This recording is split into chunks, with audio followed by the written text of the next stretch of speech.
Parshas Chaya, which is a story about how Eliezer chose the wife for Yitzchak, right? How you doing, Kevin? So he had to choose a wife. So he sent his most trusted servant, Eliezer, and he said, go find a wife for Yitzchak. So let's read it inside just to get an idea of what happened exactly. How did he choose the wife? How did he choose the wife? So the beginning, let's say the top of page 110, he's telling his servants, right, Perach Dalet Pasuk Gimel, he's telling his servant, put your hand by my thigh and I want to make an oath. I want you to swear that you're only going to take a lady who's from the right family, from my birthplace. And then then Eliezer said, let's say she doesn't want to come back.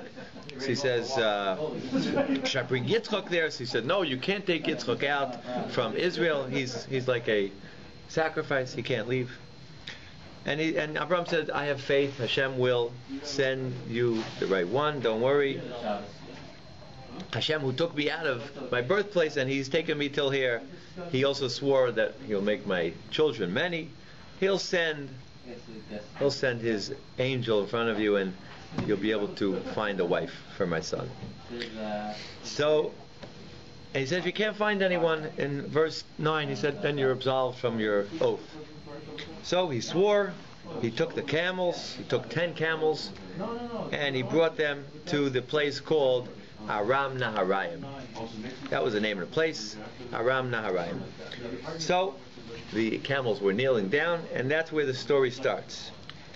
Pasuk Yud Beis. So Pasuk Yud Beis, verse 12, and Vayomer, Eliezer says the following: Hashem Elokei Adoni Avram, Hashem the God of my master Avram, Hakrei no lefanai hayom. Please make it happen that it should appear in front of me today. Vasei Chesed, you should do some kindness. Do kindness with my master Abraham. Hine, behold, here's the story I want to say. Here's the test. I'm going to go stand by the well springs, by the water where they draw the water. And the story is, as the Benois, the daughters, Banos, right? The Benois Anshe, the daughters of the city come out. They're Yotzeis, they come out Lisha'ov Mayim, to draw the water. V'haya, it will be Hanara, the maiden, the girl, which says to me, Asher Omer Elah, that I will say to her, Hatina Kadech. I'll say, I'm a little thirsty. Kadech, your pitcher, Hatina. Could you tilt your pitcher? Ve'eshta, and give me to drink. I want to drink. So I'll ask her to drink. Ve'amrad, she will say back to me, she say, drink. Ve'gam gemalecha ashke, and also your camels I will give to drink. I saw that girl, Hoichachta, is the one that you are proving and you are designating le'avdecha liYitzchak. That is the one who you are setting aside for Yitzchak automatically. And with her I will know, and that will be my sign that you're doing the kindness, and everything will be, I'll bring her back to Yitzchak and they'll get married. Good? You hear the way he's going to pick out the wife? Well, you show you that the emunah that he had, like he had a relationship with Hashem. Like, right. Like that he could talk to Hashem, he believed Hashem heard him. Like he was a high level. Right. Dude. That's true. That's true. No, definitely. You think about it, I just, when you're just repeating it, I was thinking, No, it is true. Yeah, he did. He had a very high level of emunah, but we're going to have to pick apart exactly. I want to bring up an idea along the lines of what you're saying in a minute. So let's just see what happens.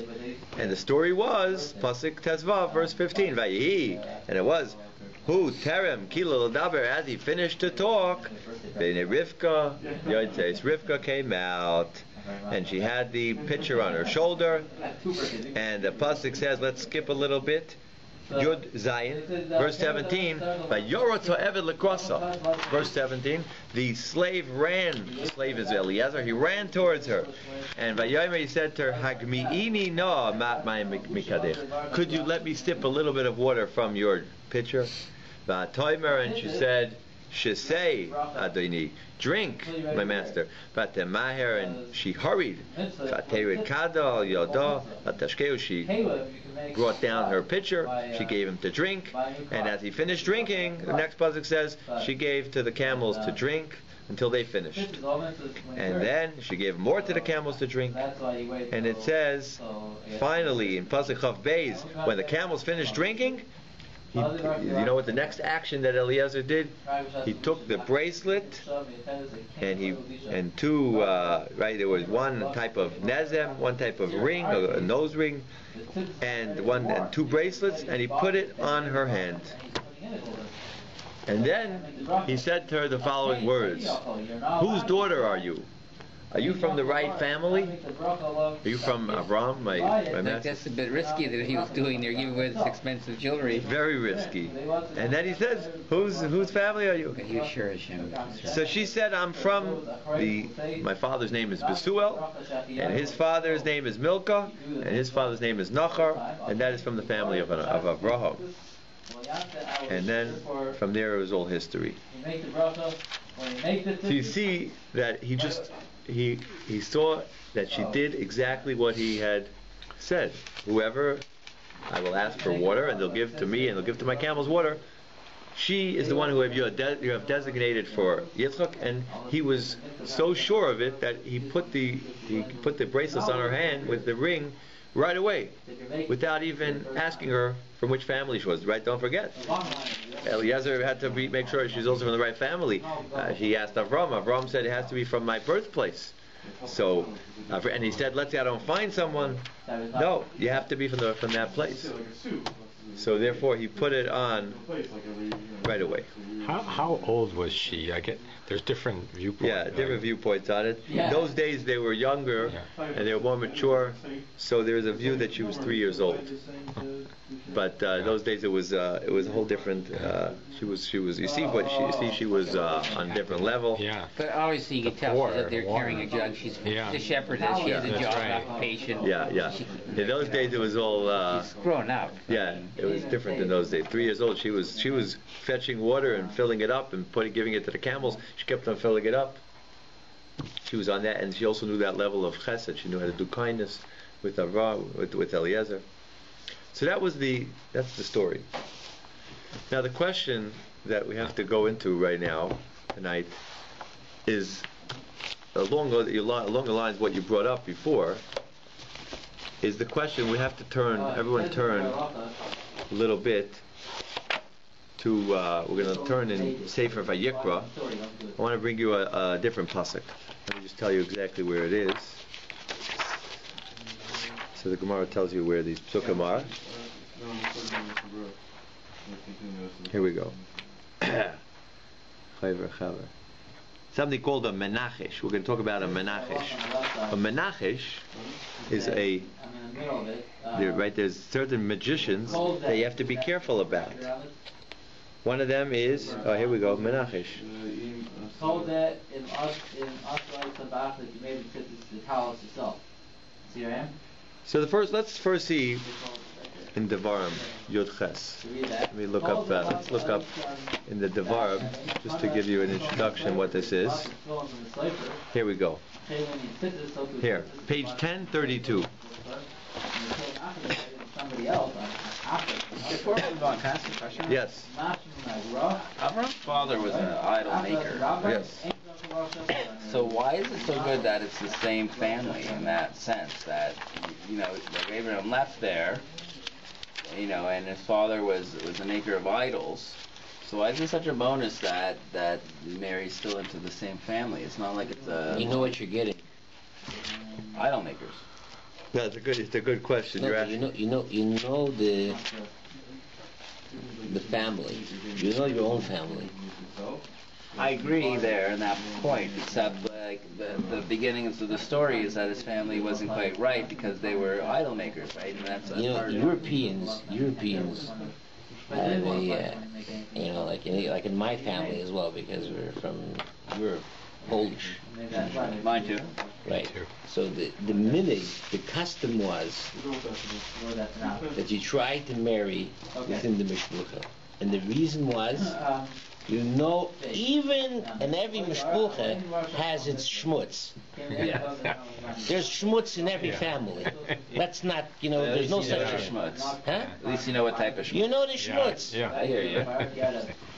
So, well, the one thing he didn't want was anyone from Canaan. He said, don't take from Canaan, and the reason being was because the Canaanim, they were serving idols. They didn't get rid of the idols. Yeah, but wait a minute. I mean, he's right. But everyone was serving idols back I then. mean, Not everyone. We read last week Well, we the know. Rambam, he gathered hundreds of people, even thousands, the Rambam says, who he had brought along the way, who were now, they were believing in God. I think that his family, when you go back to the say Nimrod and Abraham was thrown in the fire and all that, his brother went in, but he got burned. But in those days, I think that probably his brothers were converting, and that they were no longer idol worshippers. Right. As a consequence of those incidents back then, right? Yeah. From the fact that he's going against, he doesn't want the Canaanim, and the reason was because they were serving the idols. It appears that this is the right answer, like you're saying, that his family, at least, they were abstaining from idol worship. Okay, let's turn to page 1032. We could, more homework as you go along the Shabbos. You'll see interesting things. You keep your eyes open for these questions here. Now let's see, you got page 1032. So Hashem tells us that we have to be complete with Hashem. We have to be tamim. Tamim means wholesome. We cannot go after any foreign gods or any magic or any signs. Let's read it inside. So the pasuk starts that when you come into the land, the top word on the page, when you come into the land, you shouldn't do like the other nations do. Pasuk Yud, you shouldn't do like they have these certain things where they pass their children between the fire, all these types of not really these crazy different types of actions they do. But then the next thing is koisem kisamim. A koseim is a magician, so he says you should be careful not to go. You shouldn't have any magicians among you, which means a person shouldn't practice real magic, right? We have to. There's a whole idea. We have to go into that about practicing magic. Me'onein u'menachesh u'mechashef, and a me'onein. Right? So let's read all those words slowly. A me'onein, right? So Rashi says me'onein. He gives certain times. If you see Rashi, I'll read it 7 lines down from the first column from the top. Rabbi Kiva Omer, Elu nice na'onis. They say certain times are good. There are auspicious times. What's a time? So he says, this time is a good time for me to start. Then the next Rashi, look one line down. Menachesh. Menachesh is he looks at different omens. He says, it's like a sorcerer a little bit. He says, Pitay nafla mipiv. Let's say his bread falls out of his mouth. So he says, oh, that's a bad sign. Right? Let me read you how the Gemara says it. The Gemara dwells into this pasuk and gives you all the different types of examples. So the Gemara says like this. Yeah, sometimes I meant. Okay, so now drag over this, I guess, the tomb. Right, that's Huh? Yeah, no, but I think here is like Tana Rabbanan, Menachesh. So his bread falls out of his mouth. So what happens? So he is worried that day. He says, oh, the bread fell out of my mouth. It's not going to be a good day. I'm scared I might get hurt. Or his makloi, his walking stick, falls from his hand. So again, he's worried. Maybe that's a bad sign. It's a bad sign. He's worried again. I guess he's the same type of thing. Maybe something will happen to him today. Or another case. His son calls him from behind him. He's like, not sure exactly what type of sign that is. He gets called from behind him. His son calls him. Or a black cat passes his path. Really? Right? The Gemara actually calls it as a tzvi, a deer. A deer, hifsiku b'derech. Hifsik means interrupts. A deer crosses his path. Yeah, I know where they got cat. It was later. I actually had one as I was coming to driving here. It was a black and white cat across the street in front of the car. But as you see, I didn't make anything of it, because that would be nichush. That would be what the pasuk says, that you should not be found among you. Nichush is one who practices divinations, that you get an omen, or another case. Nochash miminoi. Let's say he has a snake come from the right side. Snake on the right side passes you up. That's a bad sign. Shual, a fox, goes on the left side. That's what they would claim. It's a bad sign. So in all these cases, or another case, a guy, he has to pay up his guy borrows money, or he has to pay taxes. So the tax collector comes to him and say, okay, you're the first on my list. He comes to you 9 in the morning. You're the first on my list to collect the taxes. Some things don't change. So you tell him back, Al tatchil bi shachris. Don't start with me. Shachrisu.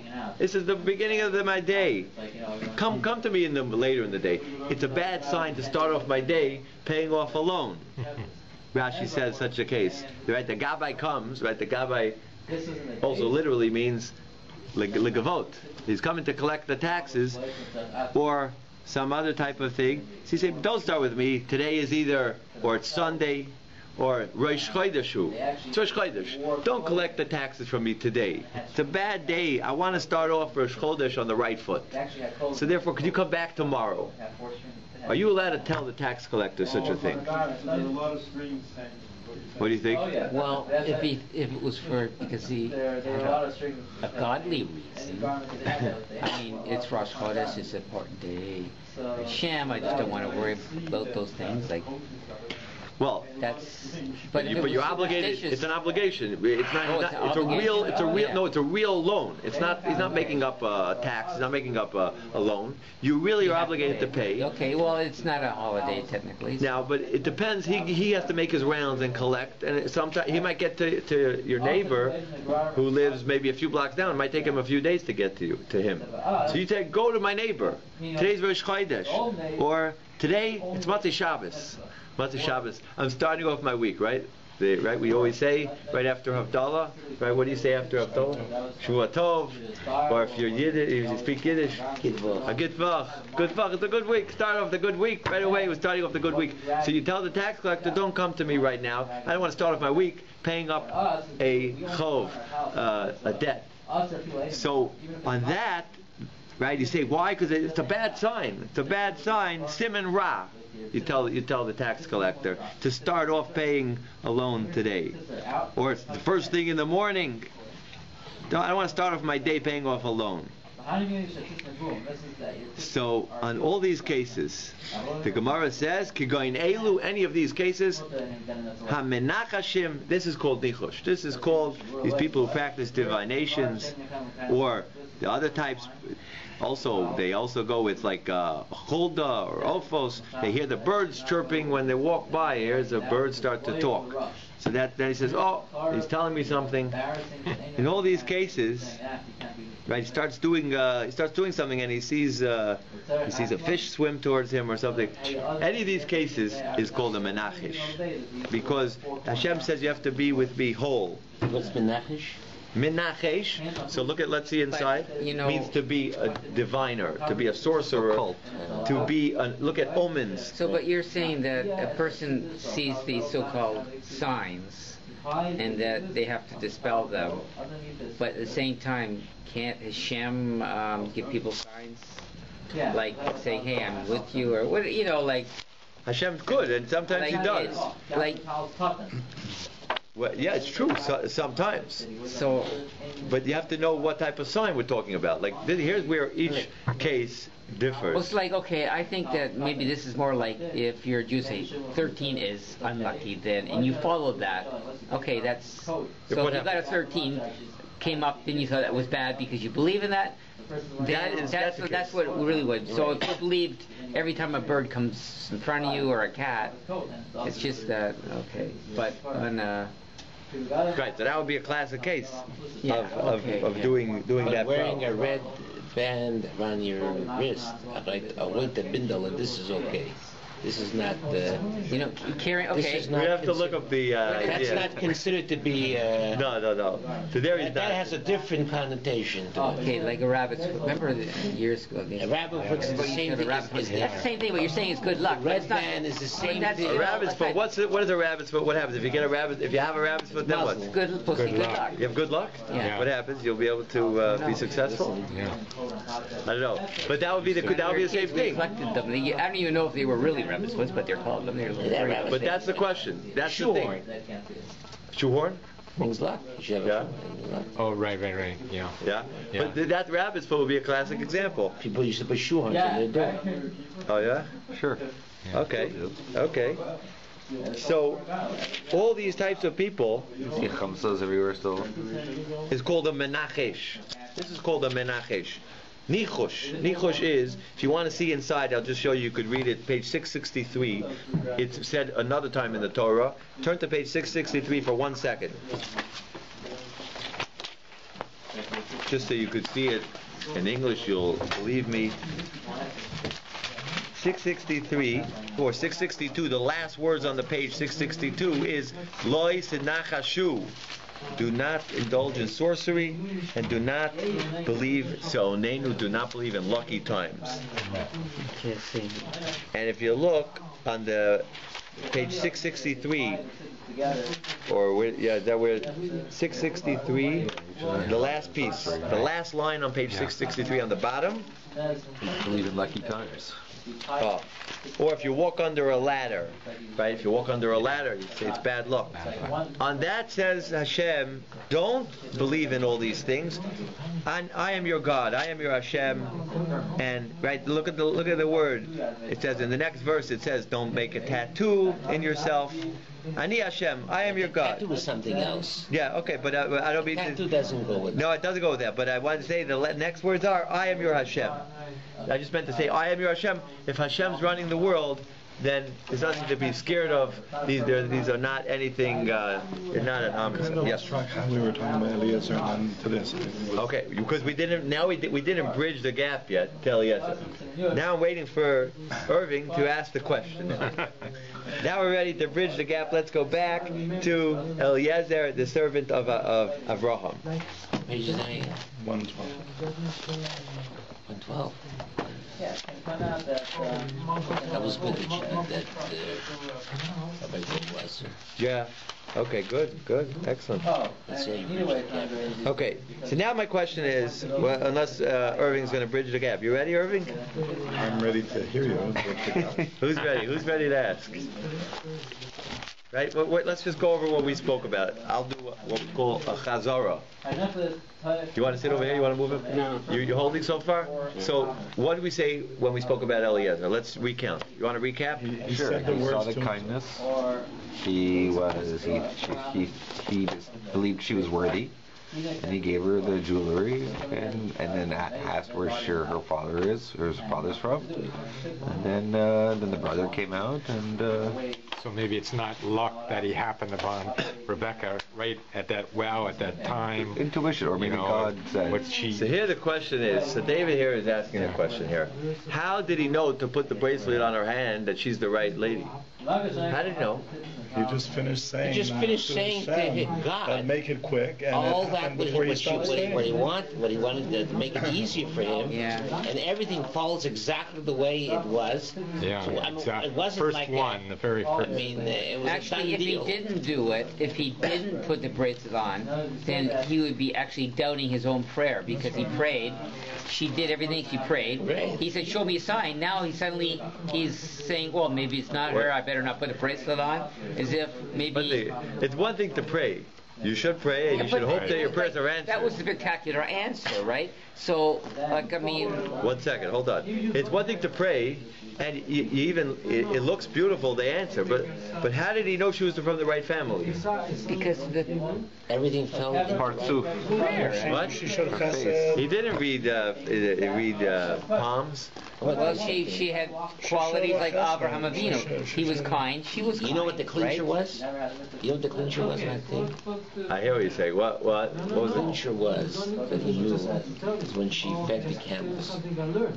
You know what it is to quench the thirst of a camel? You know what's involved? I can tell you right now, Rabbi Goldwasser, you don't have the strength, for sure not, to quench one camel. One. I want to ask you a question here. We're talking one humps or two. He's had one humps. I want to ask you a question. He has the strength. He's got the The question is that it seems that Eliezer said the following words. It will be the girl who comes to me, and I will tell her, tilt your pitcher and give me a little bit to drink. And I just ask for myself to drink. Come to him. He came to him. Or not come to me. I take that back. You're right. It will be the girl who I say to her, tilt your pitcher and give me to drink, and I will drink. And she will say back, I'll give you to drink and your camels. That is the one which is designated for Ephraim. So it happened to be, all of a sudden, he saw a girl there. He went over to her, he said, could you give me to drink? She said, drink. And then she gave the camels to drink, so he put the bracelets on. Is that not called a divination? Is that not called making it's a deal? If it's raining today, right, or if a black cat passes my path, right, I'm not going to business today. I'm not doing business today because I'm going to have an awful day. I'm going to have a bad day in the office if a black cat passes my This is path. not the same at all. I don't see that either. This is not the same. You're saying that this is the same? I'm asking a question. Why is this? What is the difference? Eliezer did not know which family she was from. One is believing in Hashem and your moon is coming through, and the other one is. How do you know that Emunah came through? What do you mean? He did believe in Hashem, but how do you know that? How do you know what is Emunah? The specificity, how specific the sign was after he requested it. So I think in the divinations, what you're saying is normal happenstance, like an animal stalks my path, a fish swims this way, my cane, normal things that happen all the time, and you're reading in way too much significance, like there's some sort of divine action or power over these random things that just aren't there. And that's why it's divination. Whereas in this case, he prayed to Hashem. He said, "I'm, here on the Abraham's mission. Here's a very specific way I can know who the right girl is." And it happened exactly like that. So it's not a matter of happenstance. Yeah, but it happened. But the fact that it happened. What are we missing? But the fact that it happened is like a miracle. Maybe that would be right. Why is that any different than the fellow who black cat passes his path? He says, "Oh, that's a sign that I'm going to have a bad day today." So this is Eliezer said this is a sign, and the fact that the girl said what I said and I wanted her to say that's a sign that she's the right girl. That was physical. The answer is. What's not physical? They're both physical. They both happen. But Why is it wrong? Hashem part of the process, where in the other Hashem is not part of the process. The cat. Why? He says Hashem sent that cat. It's a sign from God. They say, what's a sign? It's obviously a sign from something. It's not a sign just. It's a sign from God that I'm going to have a bad day. If the snake comes up on the right, or the fox goes on the left, or walks under a ladder. These are all signs from God that it's going to be bad. So you can't sign for bad or for good. They're both. You can't do nichush, not for good, not for bad. We are ready to be enlightened. Share with us. One second, we're going through. You got to appreciate the question? where the other ones You weren't appreciate the question? Okay, yes. Yeah, what do you think? No, but here he prayed. A black cat, you didn't pray. If a black cat comes to Hashem in front of me, that means it's going to be a bad day. He didn't Let's say pray he prays. that. God, tell me if I'm going to have a bad day. That way I won't go to the office. And black cat passes back. Says, wow, thanks a lot. I'm going home now. Is that okay? Well, it's like a third object. It's a third object. It's the same thing as That's the question. Here, I want to put the question no, on the it's floor. not because he was acting on his own superstition that a black cat is bad. Hashem never said it was bad. He's trusting in that it is a bad thing. So, But who told Eliezer to act on that idea that this will be good? Because she offered the water, but does that make it that she's going to be for sure the right one? will be with them. Abraham told them that you will be masliach from Yeah, Hashem. but he's relying on divinations here. There's one thing. He made a whole divination here. He could have just came and said, "What's your name? Where you from?" Okay, good. You're the right girl. He made a divination here. He said, "The girl who I ask her for water for me to drink, and she offers to me, and then she offers to the camels. They're going to be the one who I'm going to choose." Okay. So it was more. Okay. So that's the question. What? What do you think? 10. Okay, one minute. 140 gallons. What is it? 10 camels do 140 gallons of water. That's a lot of water. I'm telling you, it's so obvious That's already. like- A girl that does that, That's of like course you got to give a bracelet. that's a good. So I want to bring you one more thing. One more Of course you got to give story. something. That's a tremendous. You know how many hours that takes? Yeah. Okay, so 1 minute. Hold that. You're talking about You need to be a tough. cat, a black cat. I'm looking at it from a practical Like point of superhuman strength, this woman has. True. Well, so we'll have to think about this. There's a good point. Now I want to bring you one more story. Impossible. There was another story in the Navi. The Navi says about Yonasan and Shaul. Shaul was the king, right? He was the first king of the Jews. So he was busy. Their arch enemy was the Pelishtim. So one day he had Shaul's son. He had a son called Yonatan. Excellent. So his son Yonatan was an amazing man. He was the best friends with David. Right. Now one day Yonatan decided that he wants to help his father win the war. So he says like this: there were Pelishtim on the top of the hill. So he saw the Pelishtim. He told the fellow who was carrying his gun, his arms, whatever they had, said, "Let's go up the hill a little bit, and we'll see the Pelishtim, and the Pelishtim, we'll see what they say to us. If they say to us, come up to us, I want to have a word with you," so that means that's going to be a sign from Hashem that we're going to be able to go up and we're going to be able to win the war. But if they say to us, "You wait there, we're coming down to get you," then we should quickly run away. So the story was, they started going up the hill. The Pelishtim said, "Oh, the Jews are coming out of their hiding places." And the Pelishtim said to Yonasan, they said, "Come up to us." So Yonasan came up with his one arm bearer, and they started wiping out the whole Pelishtim. The Pelishtim was scared. They thought the Jews were coming out of all of their hiding places. And Yonasan and his arm bearer, they killed, I think, 600 people that day. And the other Pelishtim were running away. And Shaul didn't know who was killed. He said, "Why are the Pelishtim all scattering?" He said, "We're making a fast. I don't know what's happening here. I don't know why we're winning the war." And there was a whole story that ensued from there. So this is an interesting case of a divination also. That Yonasan made this test. He said, if they tell us to come up, then we're going to go up and we're going to go fight them. And he was right, by the way. He was right, and they won that war that day. If they say, "We're going to come down to you, you wait right there, we're going to have a word with you," then they're going to run away. So the Gemara brings this up. The Gemara says one more story. There was a story with the man. His name was Rav. Rav was one of the greatest people who wrote in the Talmud. He was an Amora. So Rav had the following story. He one time came, he was going to his son-in-law's house. So it says there that he was going to go to his son-in-law's house. His son-in-law's name was Reb Hanan. Reb Hanan.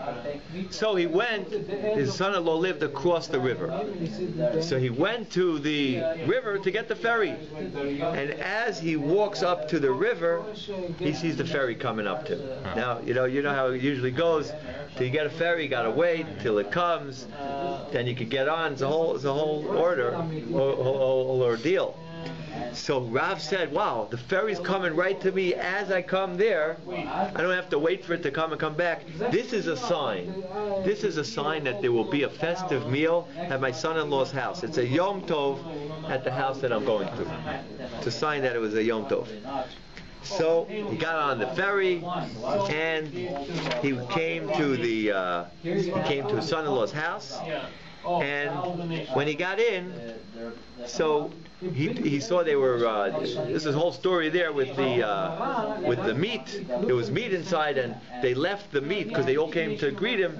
So he didn't want to eat the meat. So the Gemara wants to know, why didn't he want to eat the meat? So the Gemara says maybe you'll say he didn't want to eat the meat because he was giving himself a fine because he did nichush. Maybe you'll say that Rav did nichush. What's nichush? Nichush is divination, that he made the divination. He said, oh, the ferry's coming to me. It's a sign that there's going to be a party at my son-in-law's house. So the Gemara says, is that the reason why Rav was giving, he didn't want to eat the meat? The Gemara said, but maybe that can't be true because the Gemara says if you don't do a nichush, if a divination is not the way Eliezer or Yonasan does it, it's not a real divination. The only time it's forbidden is if it's a divination like Eliezer, right? Listen to this Gemara. The Gemara says the only time it's forbidden is if it's like Eliezer's divination, that he said this whole thing, or like Yonasan, that he also said that if we're going to win the war, if they tell us to come up. So the Gemara says Rav, he didn't really rely on the divinations in the same way, so therefore he didn't really do anything wrong. This is the Gemara. But based on all this, I just want to now give you the idea of why it's not what you were saying a little bit. Why Eliezer, he didn't do anything wrong, right? Obviously, Eliezer was a great tzaddik. You just said the divinations are considered what Eliezer did and what right. Absalom, not Absalom. Yonasan. So here's the answer. The Ran, he answers this. He says that it has to be that it's a divination that doesn't make sense. If a black cat, maybe this is what you were saying, right now I'll say it out. If a black cat passes your path, that has no effect on why you should have a bad day in business. If you walk under a ladder, there's no reason why you shouldn't be successful in business. Or any of these other cases, right? A fox goes on your left side, or your bread falls out of your mouth, or a pigeon starts chirping at you. There's no reason why that, in logically, it shouldn't be a bad sign. So if you're making it as a sign, that's called already a divination, that you're trying to say that's a sign from heaven. And Hashem, we don't believe in those signs. We believe in nature. Hashem himself runs the world, and there's divine providence. Divine providence with everything has to. We don't believe in the fact that a black cat crossed your path to make it a bad day. So therefore, that if someone says such a thing, a black cat will cross my path, that's nichush. That's called practicing sorcery. That's called magic. But by Eliezer, so this is already what you were saying. Eliezer, he wasn't doing a divination that had no logic behind it. It was pure logic. He was saying, the girl who comes to me, I ask her for water for me to drink, and she gives water for the camels to drink. So such a girl, you see that she has the right idea in terms of chesed, how to do kindness. She has the right midos. She has the right traits, the right character traits. Because I'm asking her for meat to drink. She's giving me to drink. She's also she's offering for the camels, and she's offering me to come into my house. She's coming to stay at home at her house. So therefore, that was logical. That such a divination. It wasn't that it was just purely without any logic behind it. So such a thing, that's not a problem. He says, I'll read it. I'll read inside how he says it. He says, this is the way everyone. This is logical thinking. If you tell yourself, you say the following thing: if it's raining today, I'm not traveling. Right? I have to take a business trip to go to Buffalo. If it's raining, I'm not going to Buffalo today. Is that called divination? No, it's not, because that's called, using logic. So he's saying that's not called nichush, or he says different cases. So Eliezer, that was Eliezer's. If you look, by the way, at Rashi also says this. I want to point that out. Rashi also says that it wasn't just he just picked out of a hat. If the girl is wearing a red dress or a blue dress, then I'm gonna have her marry Yitzchak. No, that would have been divination. But Rashi says, look at the top line on page 112 in Rashi. 112, Rashi says, the first line says, you have designated that girl. Re'uya hi loy. This girl is fitting for him, for Yitzchak. Shetehei goymeles chasodim. Because here you see what she's doing. Gemilas Chesed, she's doing kindness. Ukedai she is fitting. Likanes bebeis shel Avram. She's fitting to walk into the house of Avram, to be a son-in-law.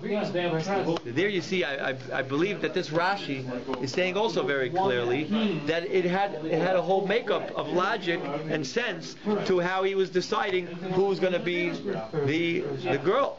And the same thing is with Yonasan. Yonasan was also a tzaddik. He was a great man. So Yonasan, we'll have to speak about the words that you're asking. But Yonasan was a tzaddik. He didn't do anything wrong. So what did he do? He made that divination. So the Ran says, yeah, but there was a lot of sense into what he said. He said, his words were, he said to the Pelishtim, he told his arm bearer, that if they say to us, Alu, if they say, come up to us, so it seems from this that they're scared of us. Because they're in their little ambush, they're in their places, in their, burrows and furrows. They are in their own place, they're ambushed, so they're scared to come out. So they say, you come up to us. We want to speak to you. So then Yonasan said, so I see they're scared. So I am able now to trust in my strength, right? We know he was a strong man also, that we could fight these people. Why?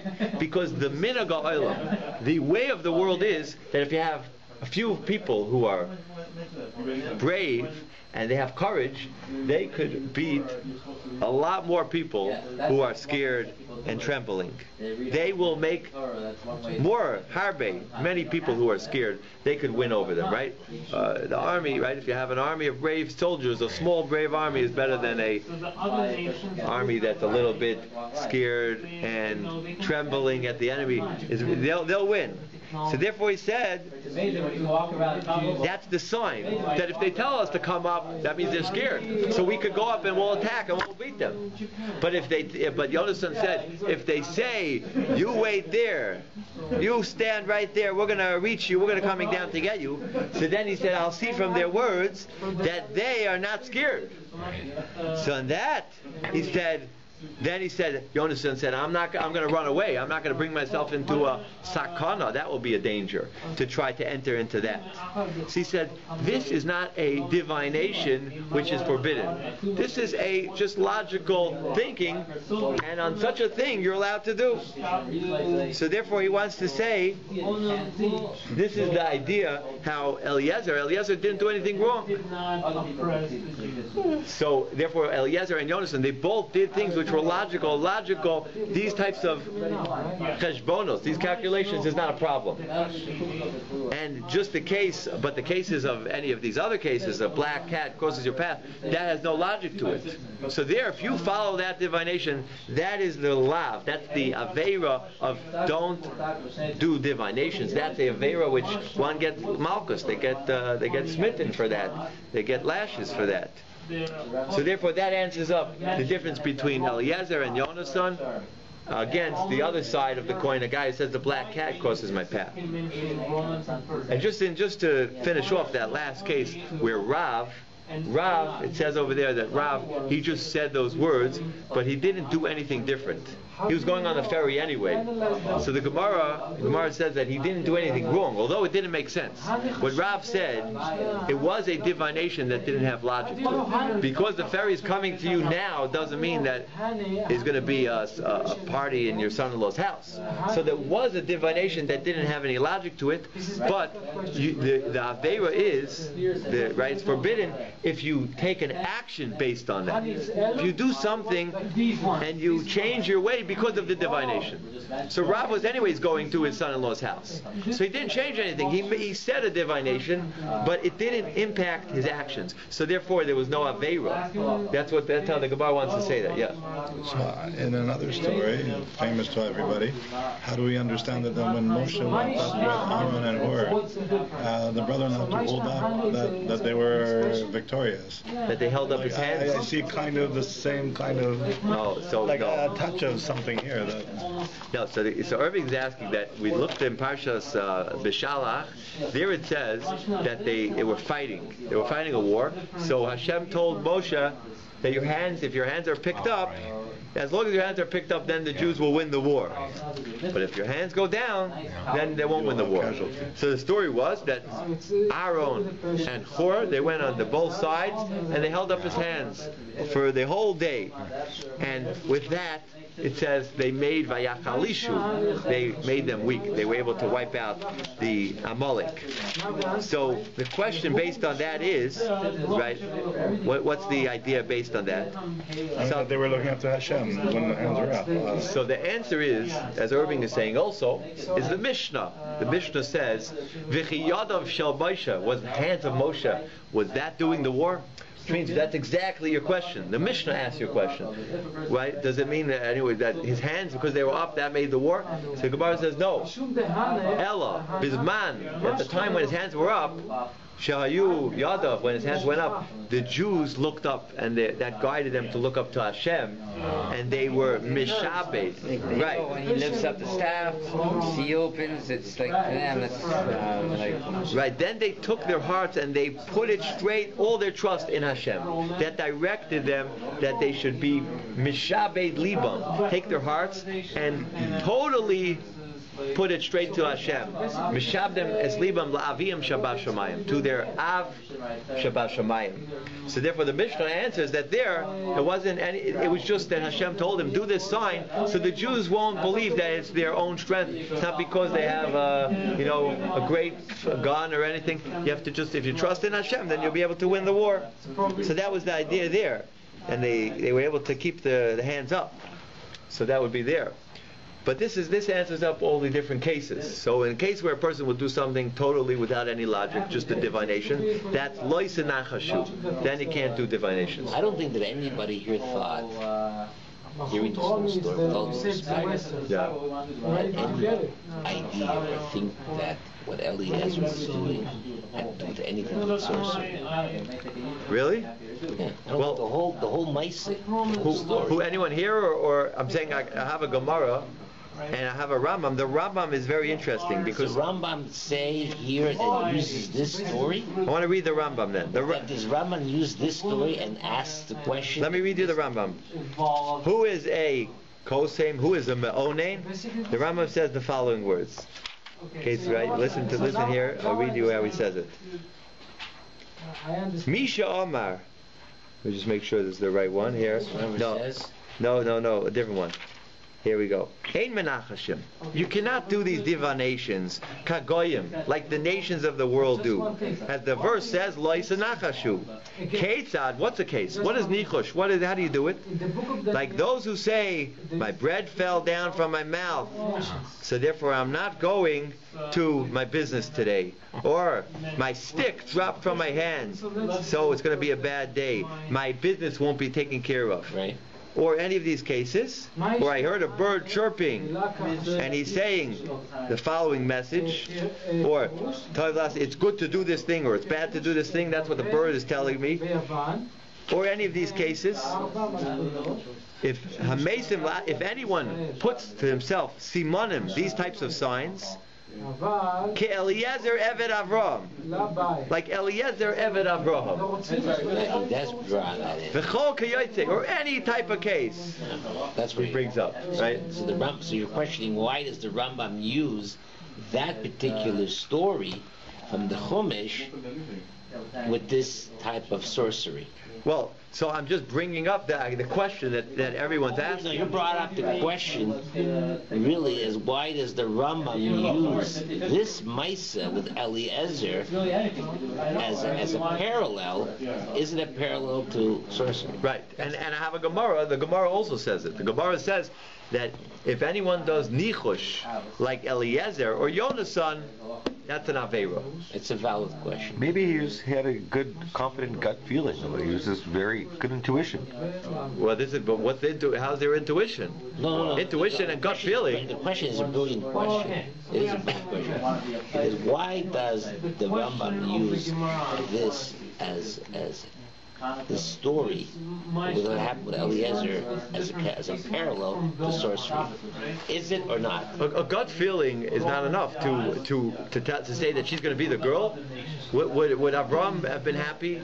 The question is, would Avram been happy if he comes back and says, "Here's the girl. She's the right one." You know why? Strong. She's going to be a good breeder. No, that's not how Avram chose his wife. Would Avram have been happy if good nation? Would Avram been happy if Eliezer says, "I found her"? You know how I found her? Because I said the girl who I say to her this, and she tells me back the following message. That's the right one. Avram would say, "You did a divination, right?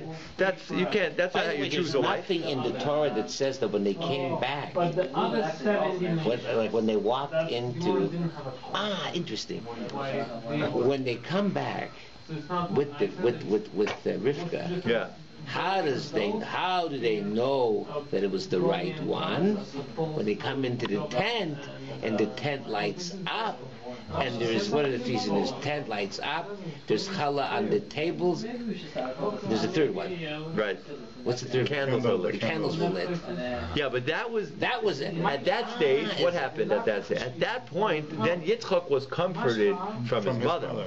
That's where Yitzchak was comforted. But there was no question, like when he comes back and he says, and he's like everyone sees Eliezer with the girl. So you would think, like after all, he's the servant. So listen, so tell me, what's the Maisa? How did you find this girl? Yeah. So how did you find the girl? Conversation. Okay, there was a conversation, but I'm just saying that you can't rely on a gut feeling just to say that's the girl. So that's divination, because I sent her this message and she sent back the same message which I had said originally. That's how he chose it. Is it possible that it was in reverse, that he had a plan of action? How will I find this girl? Well, the girl that if I ask her for water, she keeps on my candles, that's the right girl, so I'll ask God to make it so. I'll say, please God, make it so that if the right girl presents herself to me, I'll ask her for water and she'll feed all my candles. So he has a plan, it's based on logic, and now he's asking God with all of them not to make the plan work. So that's the answer. When you're saying if it's based on logic, that's the answer. The answer that the Ran is saying, right? You can see, you might even say it over there. When it's based on logic, then you're allowed to do a divination which is logical. Right? Exactly. Right. When it's out of a hat, you say the first person who I meet, I'm going to do a business deal with. right? Or if this person says to me, good morning, or you can't rely on totally illogical divinations. But when it's based on logic, like Yonasan and Eliezer, that's not forbidden, and he's doing it with Emunah. He's doing it with Hashem, based on logic. But only based on logic, then it works. Contradicting Then it works. If it's with Hashem, with logic, then you're allowed. Then you're allowed. Right. How can they be? They didn't say that In the Gemara. Right. So the answer on the Gemara, I was waiting for you to get back to this. So the Ran says in the Gemara that they meant to say anyone who does something that they are so sure about, they have to be also have to be sure that when you see the sign, you say it's for sure going to be a bad day for me, or for sure a good day. You have to be so sure about it, like Eliezer was so sure about it. When he saw the girl say that, he put he gave her the ring and the bracelet. Yonasan heard them say that. He was so sure about it, he ran up the hill. You have to be that sure about it. Then it's an avera for such a person, but not for them. It's just giving them as an example of someone who was so sure. I'll show you inside how he says it. Because of the logic behind it. If you have logic and you're so sure about it, then it's an avera. I'll show you inside how he explains that Gemara. That's how he reads it. He says, "Kol nachash she'enoi ke'Eliezer." If it's not like Eliezer, Eved Avraham, if you're not so sure that you're willing to follow it, then einoi nachash. It's not. It's nothing, right? If you're not willing to follow it, like Eliezer, Eved Avraham, and like Yonasan ben Shaul, then it's not called even divinations, because if you're not willing to follow it, then it's not called a real divination. So it's in how they sort of blindly followed what they had predicted. That's the divination. So if a black cat crosses my path, I say, oh, this is a for sure day, and I'm as for sure about that black cat, and I'm going to have a bad day as Eliezer was, that this was the one. Right. That's a divination. Right. Right. But let's say you just say it. If you just say it, but you don't do an action based on that. Right. It means do you do an action based on that? The black cat passes your path, and you say, I'm not going into business, or I'm not doing that big business deal today. An action that is decided based on that black cat or the ladder, that's nachash. Right. Eliezer did action, Yonasan did action. But if you just say, it's a bad day, but you're just talking, but you don't do an action based on that path, then it's not an avera. Their action is based on And then what happens if you have a bad day? You don't do the action. Their action is That's just a test from Hashem. But their action to see if you're going to second guess Hashem and say, well, on a bad day, so that shows that it's really a bad sign, and I really should have followed my intuitions, but you shouldn't follow your intuition. No, but you have to follow the Torah, and the Torah says be wholesome with Hashem. Tamim tiyeh, you have to be wholesome with Hashem, your God. So it's all a test. It's a test. It's a test if the black cat passes your path and you make a bad business deal. I'm going to run over that cat next time. That's not a good idea either, because other reasons. But that's the answer. That's the answer to your question. The Gemara's words are anyone who does a nichush, but he has to do it if it's not like Eliezer Eved Avraham that he's so sure about it that he's willing to take an action on it. Then that's just talk. But his action is that's based not on avera. It's not avera just to talk. His action It's an avera to do something like Eliezer, who was so sure in Yonasan. Yeah, but that action is based on his relationship with God. Right? It's true. But Hashem says you should be whole with me. If it's illogical, then Hashem says don't make your relationship the way you want it with me. I'm telling you, I want you to be wholesome with me and do what makes sense. Don't follow signs. Does it make sense? Right? Should you go into business today? Go into business. You have to do hishtadlus. You have to do effort. You got to put your effort in. You got to go into business. You got to do this. Do what you got to do. Don't look for signs. If you want to do a logical test to help you see who's a good girl to marry, or to see if the enemy is scared, you could make logical tests to see if the enemy is scared of me. If not, you could make all these types of signs. That's okay. If it's raining, I'm not going to go on a business trip. That's a good logical calculation. But to say the ferry's coming to me today, the ferry came as I put my foot up. A taxi came right as I came out to the street. A taxi came. That is illogical. That's a sign which is no logic, because the taxi came to you at this minute. That means you're going to have a good day today. That means you're going to make a good business deal. That's no proof. That is a problem of nichush. If you take an action based on that fact that the taxi came to you on the right away. Is there from the Chumash that it says that Eliezer didn't really want to go? Okay, I'll let you guys go. If you have to go, anyone has to go. But that's wrapping it up in a nutshell, the whole story of nichush.